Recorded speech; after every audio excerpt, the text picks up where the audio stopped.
이 종이 가난한 마음으로 하나님의 말씀을 대언하겠습니다. 이 시간 너의 믿음대로 되리라라는 제목으로 하나님 말씀 나누겠습니다. 마태복음 9장 28절에서 29절 제가 대표로 읽겠습니다. 예수께서 거기에서 떠나가실새 두 맹인이 따라오며 소리질러 이르되 다윗의 자손이여 우리를 불쌍히 여기소서 하더니 예수께서 집에 들어가심에 맹인들이 그에게 나아오거늘 예수께서 이르시되 내가 능히 이 일을 할 줄을 믿느냐 대답하되 주여 그러하오이다 하니 오늘 너의 믿음대로 되리라는 제목으로 하나님 말씀 나누겠습니다. 여러분 사람을 믿으십니까? 친구를 믿고 또한 부모님을 믿으십니까?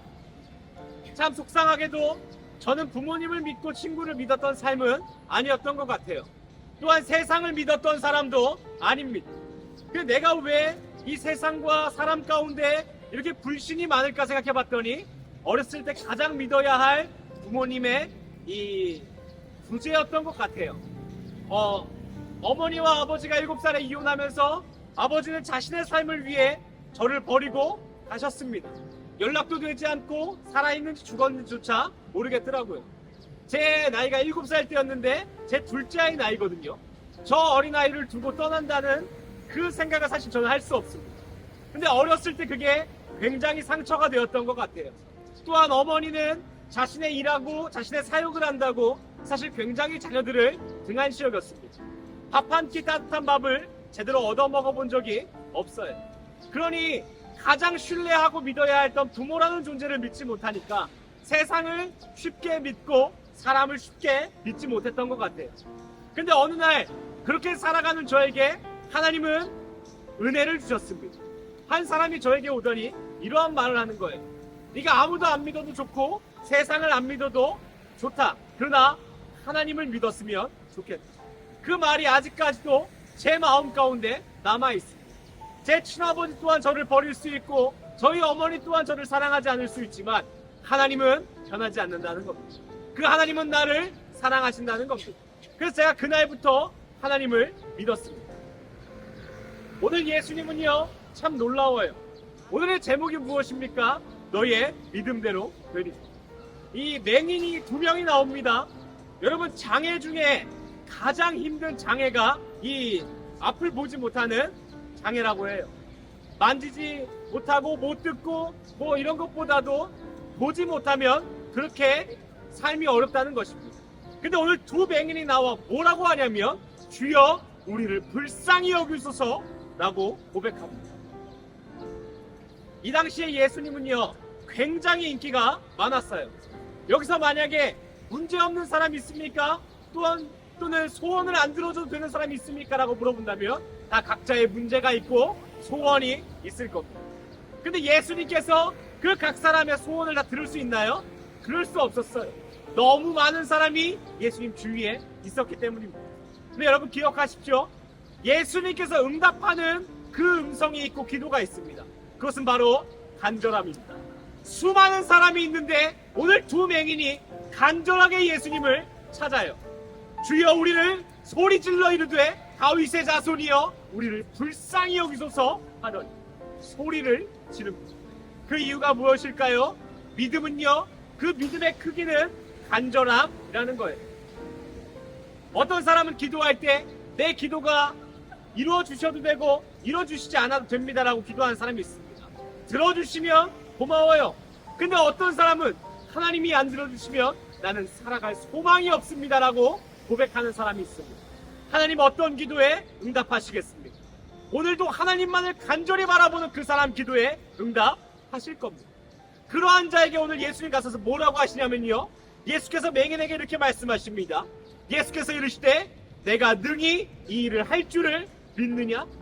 오늘 이 예수님의 말씀은 마치 저에게 하는 말씀과 같았어요. 인생의 문제, 인생의 어려움은 날마다 나를 찾아옵니다. 그때마다 내 힘으로는 이길 수가 없습니다. 내 힘으로는 견뎌낼 수가 없어요. 근데 기도할 때에 예수님은 나에게 뭐라고 말씀하십니까? 내가 능히 이 일을 할 줄을 믿느냐? 그때 두 맹인이 뭐라 고백하냐면 대답하되 주여 그러하오니.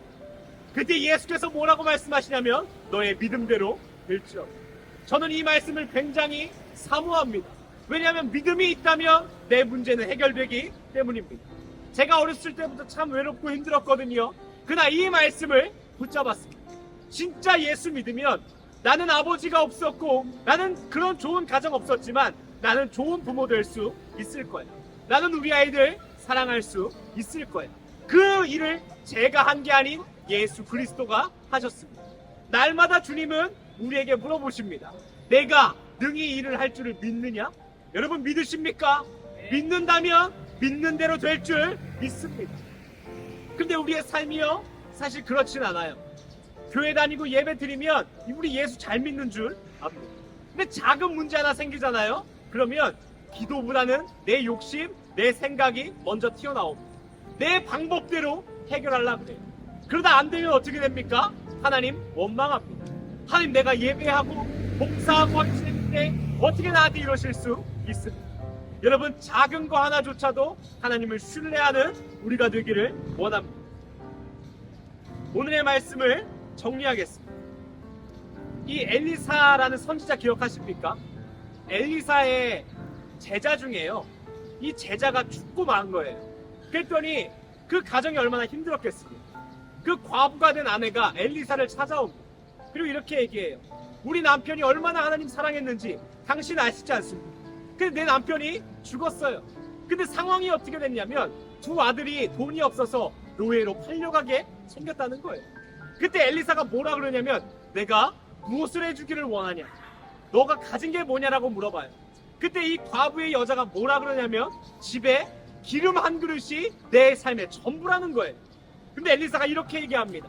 그 기름 한 그릇이 네 인생의 전부라면 모든 사람에게 그릇을 빌려라. 그리고 적게 빌리지 말고 최대한 많이 빌려라. 그리고요 그 너의 기름 한 그릇으로 나머지 그릇을 채우라고 얘기합니다. 그때 그 과부가 두 아들에게 그릇을 빌려오라 그러고 그 그릇에 기름을 채웁니다. 그리고 그릇을 주지 않으니 그 과부가 그 아들한테 이러는 거예요. 더 그릇이 없냐고. 근데 그릇이 없다라고 얘기합니다. 그 가득한 기름으로 그 과부는 먹고 살 수 있었습니다.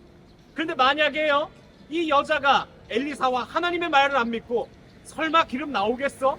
설마 그게 되겠어? 하면서 기름 몇 그릇 이 그릇을 갖다가 부었다면 그 삶에 풍성함이 있었겠습니까? 오늘 하나님이 우리한테 하시고 싶은 말씀이 그거라는 거예요. 너의 믿음대로 될지어다. 하나님을 얼마만큼 생각하십니까? 하나님께 얼마만큼 기대하십니까?